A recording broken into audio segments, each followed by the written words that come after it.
All right, you've earned quite the reputation for your enjoyment of scaring the bejesus out of people. So please tell us, what does Halloween at the Hodder household look like? Do you take steps to scar the neighborhood children with tales to tell for the rest of their lives, or what? Well, normally I would love to do that, but I am never home for Halloween, as much like you can imagine. Mm-hmm. I'm always somewhere at an event, but I still make sure that I scare some people around Halloween just for my own enjoyment, wherever I might be. So if I'm at an event, I'll still do things to freak people out just because I think it's funny. And, a couple times I've been shooting films at that time, not necessarily a horror movie, but I'll even go to great lengths to scare people on the set, whether it's a horror movie or not. So basically I'm a little too method for the roles I play, and people start to get a little tired of it, but you know what? I do it for me anyway, so... I mean, if you can't enjoy yourself when you're playing a role like I play, then what's the point, right? Right. Speaking of fun, I'm not unlike millions of other Friday fans. You flip through the channels and you stumble upon Jason Takes Manhattan or Jason Goes to Hell, and then you start wondering, on a scale of 1 to spectacular, how fun is it to strap on that mask, grab a machete, and unleash holy hell when they yell action? Exactly. You know what? I watched the movies. I was always a horror fan my whole life, and I watched the first 6 Friday the 13th and enjoyed them, and found myself with the opportunity to wear the mask myself in one of the movies, thanks to John Biegler. He directed and wanted me to play the role. Once I put that mask on, first of all, it may sound kind of corny to people, but I considered it an honor that suddenly now, after all these years of watching this character, now I'm him. How amazing. Can you imagine how amazing that felt? And because of that, I felt it was a tremendous honor to be wearing the mask. So I wanted to do everything I could to do right by the character. I have felt in my own mind that some of the earlier people maybe didn't really enjoy playing the character. It was more of a job, but I absolutely loved it, and I wanted to put as much as I could into it, and I think, maybe that's part of the reason that I'm the only person who get asked to do a second one, and I ended up doing 4 of them. Mm-hmm. So you've been known to, shall we say, mark your territory during filming. How did that come about? Who was your latest victim, if you can tell us? Somebody read my book, I guess, or parts of it anyway. Yeah. No, I read it. Some people find this disgusting, but I always kind of had a tradition, just basically to myself, that I would mark one victim's room with my own scent during the filming of a movie. And, it's kind of interesting because I have been playing a lot of different characters lately and not necessarily the killer. So in the last year, I've been playing, I did a comedy, I did, a couple of other roles where I might have been a bad guy, but not necessarily a serial killer. So I haven't really had multiple victims to choose from. But, last year we did do Hatchet 3, and they ended up casting another guy who was known for playing Jason, the most recent one, Derek Mears. Mm-hmm. So I thought, what a perfect person to obtain my scent, so that's who it was. You've often said that you're closer mentally to a killer than normal people are, so can you elaborate on that a little bit for our viewers without making any of them incontinent? Well, yeah, it sounds like I'm just trying to be funny or make a joke or whatever, but I truthfully feel that my normal personality is closer to that of a murderous serial killer than most people's. I'm not saying I'm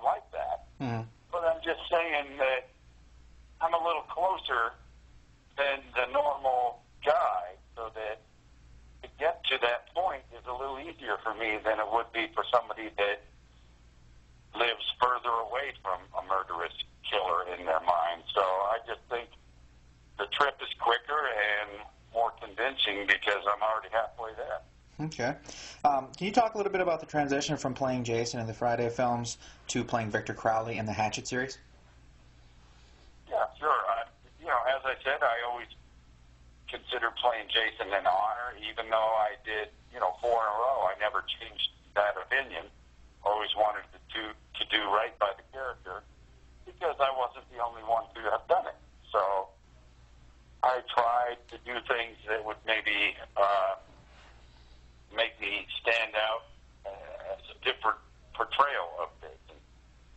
Now, when it came to Victor Crowley, it was my character from the beginning, so I had the freedom to kind of develop the character my own way in conjunction with Adam Green's ideas, of course, because he had the character in his mind since he was 8 years old. So between the two of us, we kind of developed how Victor would act, and that was kind of fun because that must have been like how Robert Englund felt with Freddy Krueger. He was the guy. He played the character from the beginning, so he could develop his own ideas without having to worry about a history of how Jason used to be, or how Freddy used to be in his case. So he could just develop it from the beginning, and that was very cool to have that freedom with the Victor character.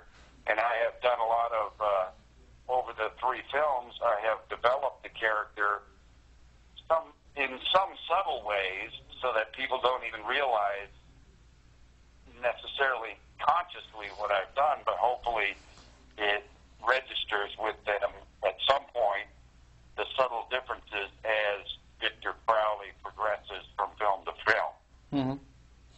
A good example of that is how in the very first movie I and Adam thought Victor should be very, very twitchy and nervous looking and everything because he is new to this whole thing. He's not an experienced killer, and he's murderous and everything, but we wanted him to be twitchy and nervous and everything like that. And as the movies have progressed, 2 to 3, I have purposely toned down the nervousness to where it's almost like he's settling into his role as a murderously violent character, and it's more comfortable for him. And, I'm not sure if people pick up on that, but that was just my idea of developing the character. Mm-hmm. Do you have a preference, one or the other? I really don't.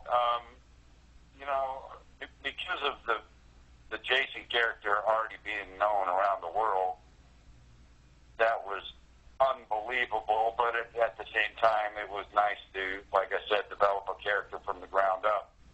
I don't think I have a preference of the two because they're, in my mind, a lot of differences, but I thoroughly love playing both of them, and I would still like to put that hockey mask on one more time, too.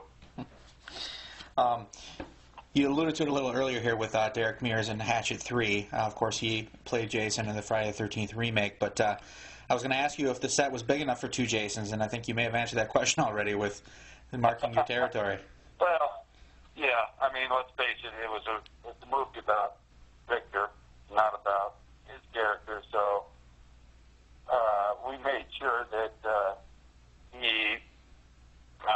the battle between the two of us was quick and painless for him because everybody was going to expect a big, huge battle, and I think it was quite a surprise when it's over so quickly. Mm-hmm. And Derek is a good friend of mine. He's a good guy.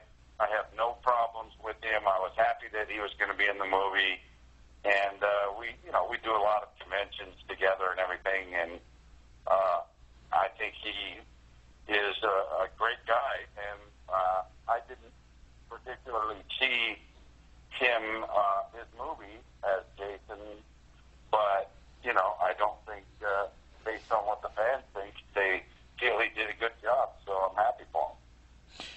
it's been well documented that you were never given a straight answer as to why you weren't asked back to portray Jason in Freddy vs. Jason or even the Friday remake. Now that all the years have passed by and the success of the Hatchet series has come, if your phone rang tomorrow and they asked you to put that mask back on one more time, what would be your response?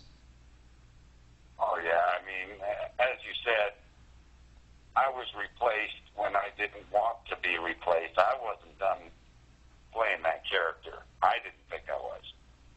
So being replaced unceremoniously and never given a reason will always be, a sore spot with me. But at the same time, if they ever realize that it might be cool to bring me back, which I think it would be, and I think a lot of fans would enjoy it, I would love to put that mask on again. I wasn't done. I'd like to do it one more time. So how much different would your life be right now if you'd never had the chance to play Jason? Wow, obviously in a lot of ways it'd be completely different because I don't think I'd be asked to sign things, certainly,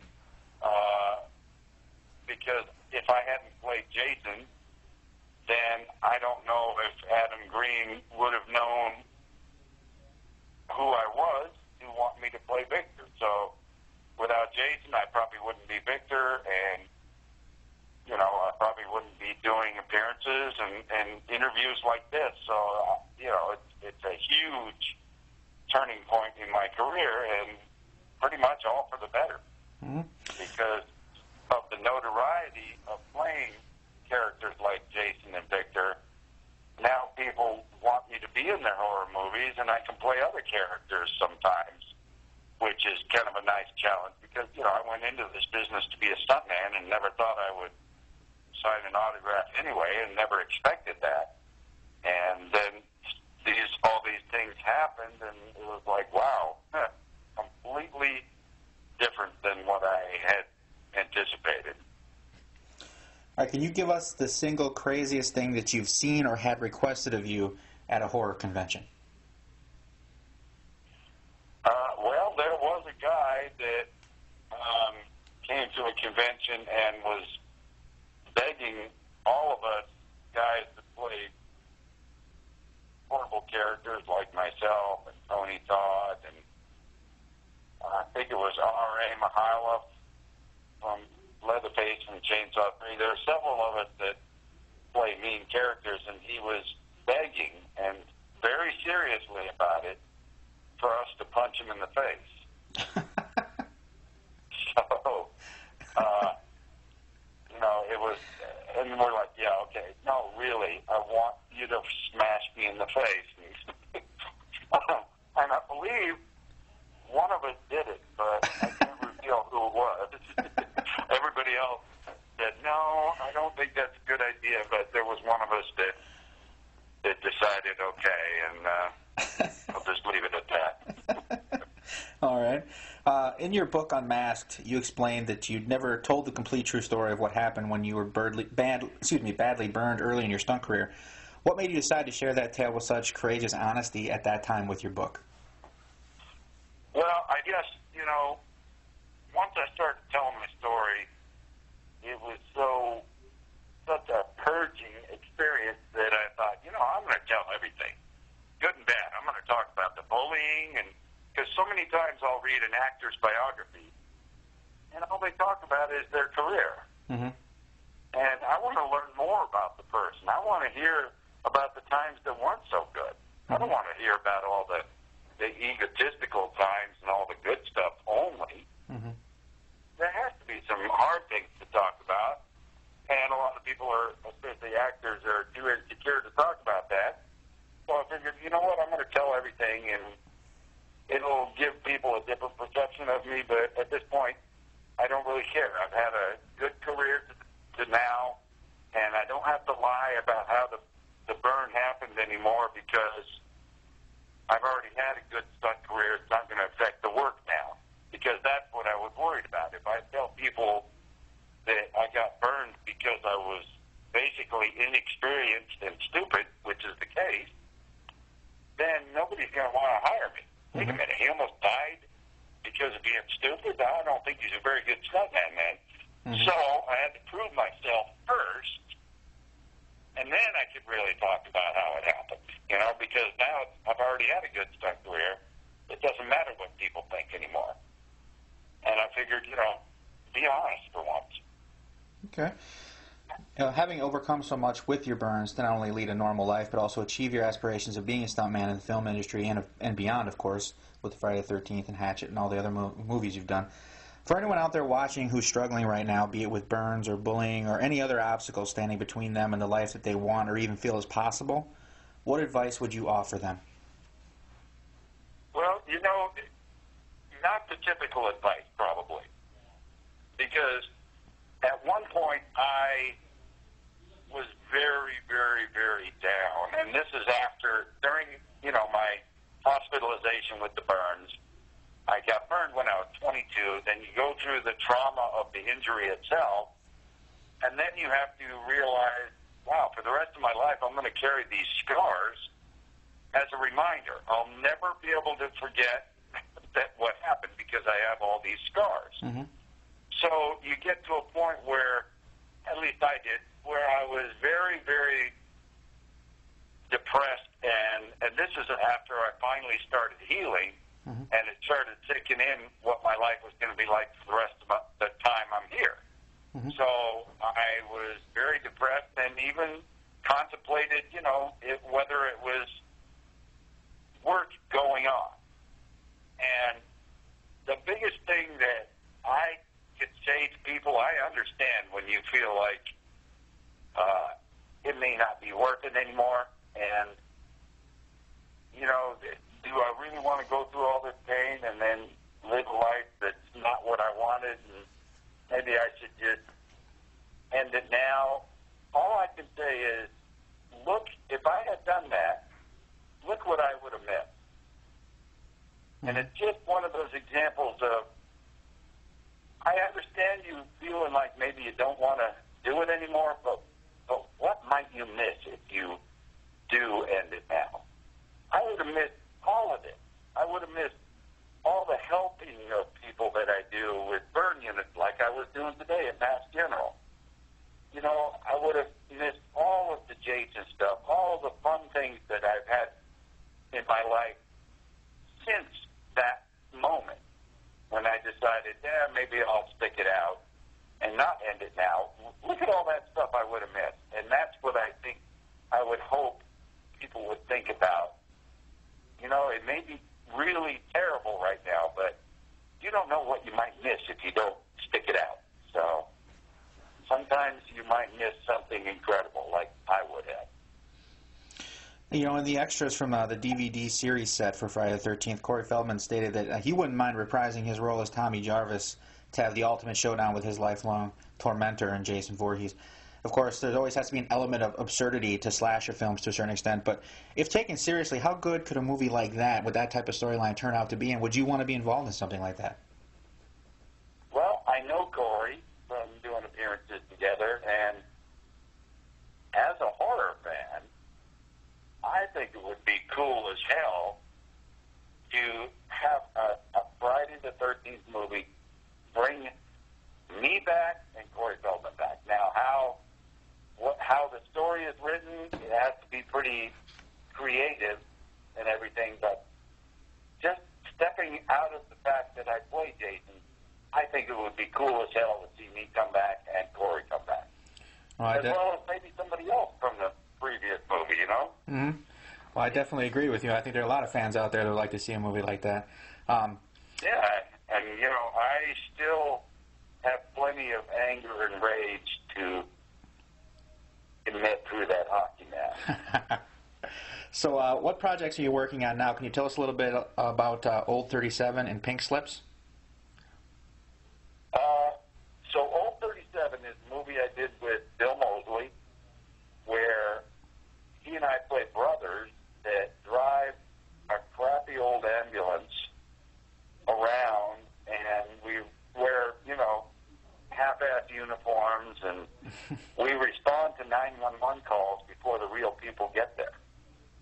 And we take the victims away and do terrible things to them. So I think it's a cool premise to where people are, if it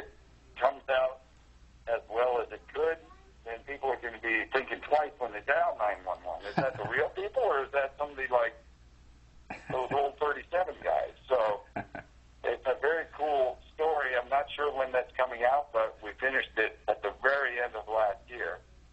And looking forward to that. Now, the Pink Slips, I'm not even sure what that is. But I did do a movie called Smothered, which was written and directed by John Schneider, who was Bo Duke on the Dukes of Hazzard back in the day. Mm-hmm. A TV show I used to do stunts on, actually. Oh. But he came up with a brilliant script, and he's a very talented writer-director. And this had Bill Moseley again, myself, R.A. Mihailov, Don Shanks from Halloween 5, I think it is, Malcolm Danar from Christine, the movie Christine. Mm-hmm.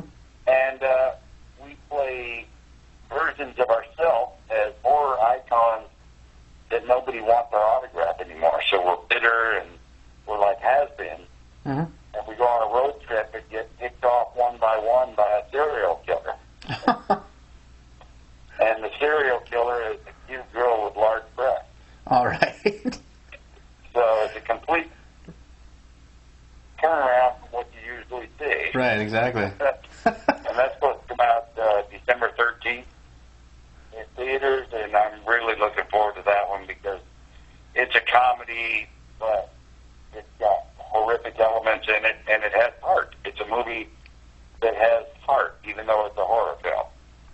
Yeah, definitely. And then I'm supposed to do the feature-length version of a movie called Fear Clinic, which we did a web series called Fear Clinic, myself, Robert Englund, and Danielle Harris, among others, did this web series, and now we're supposed to do the feature-length film for it before the end of the year. So that looks like that's what's coming up next. All right. And then Tobin Bell, who starred in the Saw films, I'm sure you're aware, says that he never knows how to respond when he's asked how it feels to be a horror icon. But perhaps you can shed some light on that. I mean, from being Jason Voorhees to being on the Arsenio Hall show to Victor Crowley, everywhere in between, how does it feel to be a horror icon? Well, pardon my French, but it feels great. I know there's going to be a bleep in there, but, I'm a horror fan, so to be known in an area of film that I love is an incredible honor, and I feel very fortunate, and that's why I try to be as accommodating to the fans as I can be, because I thoroughly appreciate their support. Well, you've definitely been very accommodating here with us, and we appreciate it very much. No, my pleasure.